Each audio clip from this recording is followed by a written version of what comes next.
Alright, let's get a little more light on the subject here. And I'll notice I put in some more light so I have a little bit better lighting out here in the shop. What I wanted to talk to you today is about the virus, what little I know. I'll try to explain to you what I know, but you probably know more than I do. What you don't know, you can always get it off the internet. People are buying these masks and they're hoarding them up, which is it's not a good thing because our medical people need these. This one was a gift to me. You see me wear it once in a while when I can't. My mask may be my work mask may be on the truck or something. But you'll see people wearing these things in the grocery stores, and they're just like this. You can see the big old gap under here, and this is not pulled down. The way it's explained to me is make sure you open it up all the way like this and pinch it in here so it closes up around here to stop any moisture droplets that may come your way. But then your eyes are still exposed, so you're not doing any good. And if you touch your face, that makes it worse. And it's hard to breathe in, and plus with this behind your ears, these are just not comfortable. Not comfortable to wear. I've had this one for a long time, and that's why it's in good shape, because they're just not comfortable to wear. And just stop hoarding them, because you need to go to the dentist, and your dentist doesn't have any of these. They can't fix you, or your other doctor can't work on you because they don't have a mask, because some dumbasses are hoarding them. If you're going to get a mask, get one of these. It does the same thing as that mask does right there. It's just not as stylish. And this one, the difference between this one and this one here is this one, when it's right out of the box, it's sterile enough to use in surgery.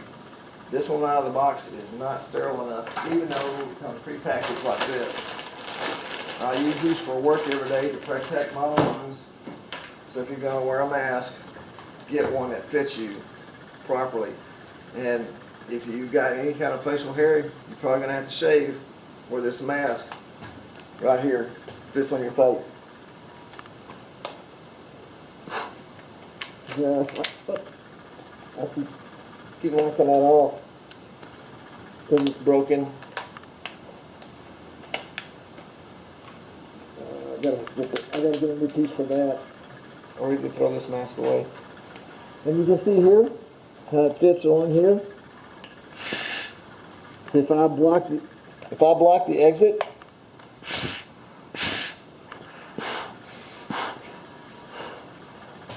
you can see the difference. Now I've broken this one, but I still wear it because all I'm trying to do is stop the dust particles out of my lungs from getting into my lungs. You can see right here, that's where you breathe out through. So it has a one-way.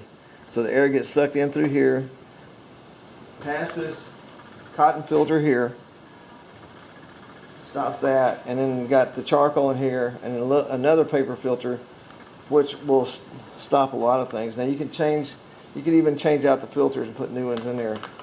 But we wear them until this part right here gets kind of stretched out of shape. And by that time, the rest of it's kind of damaged, so we just throw them away and get a new one. These are about 30 bucks. I don't recommend y'all run out and buy a whole bunch of them. But if you want one for yourself, just get one for yourself and your loved ones. So it has a one-way valve here. You can only suck air in through there and blow air out through there. You can see there's a new one. It's still in the bag. And I don't think that's air in there. I think they fill it with nitrogen to chase the air out so the air doesn't spoil the charcoal. So there's that. These things. And of course, you know, if you're gonna wear that in public, you want to get you a face shield like this. And then you got your mask on, which is still not gonna be enough because you got exposed skin. So I don't recommend any of that. Just don't go anywhere you don't have to go.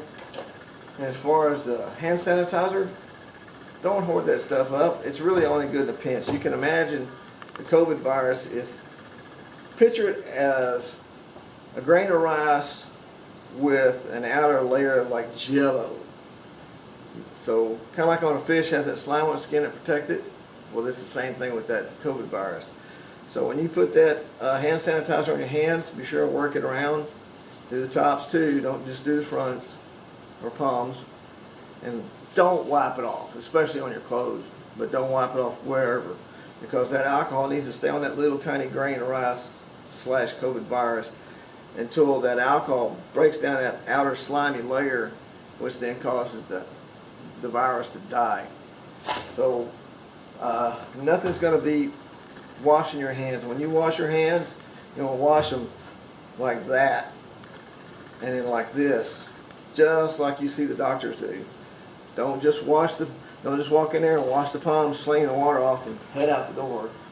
So wash like that, and when you get that paper towel out of there, hang on to that paper towel, so when you get over here to the door, you use that to grab the doorknob, and you block the door open with your foot, throw that piece of paper in the trash, and walk on out. I highly recommend everybody try to abide by the rules or suggestions there, suggesting that everybody stay home. Don't go anywhere you don't have to go. And if you got to go out, just stay away from other people and keep that distance from everybody else. And stop hoarding, because as far as the water goes, they're not going to shut your water off. The city entities have already said that if you're behind on your bill during this issue, they will not shut your water off. They'll give you till, I don't know, probably until May, I guess. You can look it up. But they'll give you a long time before they shut your water off. So they're not shutting water off. My wife and I, we only keep 1 or 2 cases of water on hand all the time this time of year because hurricane season started. We don't keep 5 or 6 cases of water. And we know that if worst came to worst, you can always treat all that water out there. There's 20,000 gallons of water right there. I'll share with my neighbors and anybody that needs it until it's all gone, if things get that bad.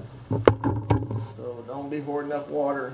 Don't be hoarding up hand sanitizer. Just get only what you need. And that way we can stop some of the shortages in the grocery stores, because everybody adheres to the limits of 4 of this or 2 of that. Then it allows them to build back up stock again so that all the other people can get what they need.